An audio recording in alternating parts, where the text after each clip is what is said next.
আজিলৈ আনিছোঁ ৱাছ কটনৰ কেইযোৰমান বহুত বেছি ধুনীয়া আৰু ভাল কোৱালিটিৰ কাপোৰ আৰু গোটেই কেইযোৰ কাপোৰেই বিৰাট বেছি ধুনীয়া হয় ডিজাইন ছেম থাকিব কালাৰকেইটা বেলেগ বেলেগ হ'ব আৰু গোটেইকেইটা কালাৰে বহুত মৰম লগা একদম লাইট কালাৰ হয় গৰমত পিন্ধিবৰ কাৰণে একদম পাৰফেক্ট হ'ব প্ৰথমতে চাই লওক এইটো মচুৰ কালাৰত কাপোৰযোৰ বিৰাট বেছি ধুনীয়া লাগিছে এইটো কালাৰত মানে কালাৰ কম্বিনেশ্যনখিনি খুব ধুনীয়া লাগিছে আকাশী ৰঙত আছে ৰঙা আছে আৰু মেখেলাখনৰ পৰা হেভিকৈ আছে আৰু ব্লাউজৰ পিছতো এনেকৈ সৰুকৈ এটা পাৰি পাই যাব আৰু নেক্সট চাওক এইটো মুগা ৰঙত আৰু ছোৱালীজনী মাজে মাজে অলপমান ডিষ্টাৰ্ব কৰি আছে তেনেকৈ বনাইছোঁ আৰু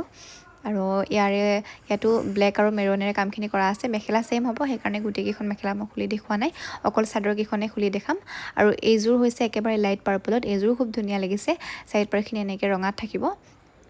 আৰু গোটেইকেইযোৰ কাপোৰেই মানে গোটেইকেইটা কালাৰেই ধুনীয়া মানে আপুনি নিজৰ পচন্দৰ কালাৰটো স্ক্ৰীনশ্বট মাৰি ল'ব আৰু নেক্সট চাওক এইযোৰ এটা লাইট পিংক শ্বেডত খুব বেছি মৰম লাগিছে কালাৰটো একদম লাইট কালাৰ হয় গোটেইকেইটাই আৰু ইয়াতে কালাৰ কম্বিনেশ্যনটো কিমান ধুনীয়া চাওক আৰু নেক্সট এইযোৰ চাওক য়েল্লো এইটোও খুব মৰম লগা হয় গোটেইকেইযোৰ কাপোৰতে খুব ধুনীয়াকৈ মানে ফুলৰ কামখিনি একদম মিহিকৈ কৰা হৈছে আৰু গোটেইকেইটাই খুব বেছি ভাল লাগিছে এইটো চাওক স্কাই ব্লুত হ'ব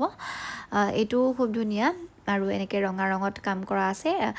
স্কাই একদম লাইট স্কাই ব্লুত ডাৰ্ক স্কাই ব্লুৰে কামখিনি কৰা আছে আৰু এইটো নেক্সট গোটেইকেইটা মানে গোটেইকেইযোৰ মই অলপ ওচৰৰ পৰা দেখাই দিছোঁ মানে দূৰৰ পৰা দেখালে অলপমান চাগে ফুলৰ ডিজাইনটো ধৰিব নোৱাৰিব সেইকাৰণে মই অলপ ওচৰৰ পৰাও দেখাই দিছোঁ গোটেইকেইটা কালাৰ একদম ভালদৰে আপোনালোকে তেতিয়া ধৰিব পাৰিব বাকী আপোনাৰ পচন্দৰ কাপোৰযোৰ স্ক্ৰীনশ্বট মাৰি আমি ওপৰতে দিয়া হোৱাটছআপ নাম্বাৰত অৰ্ডাৰ কৰি ল'ব পাৰিব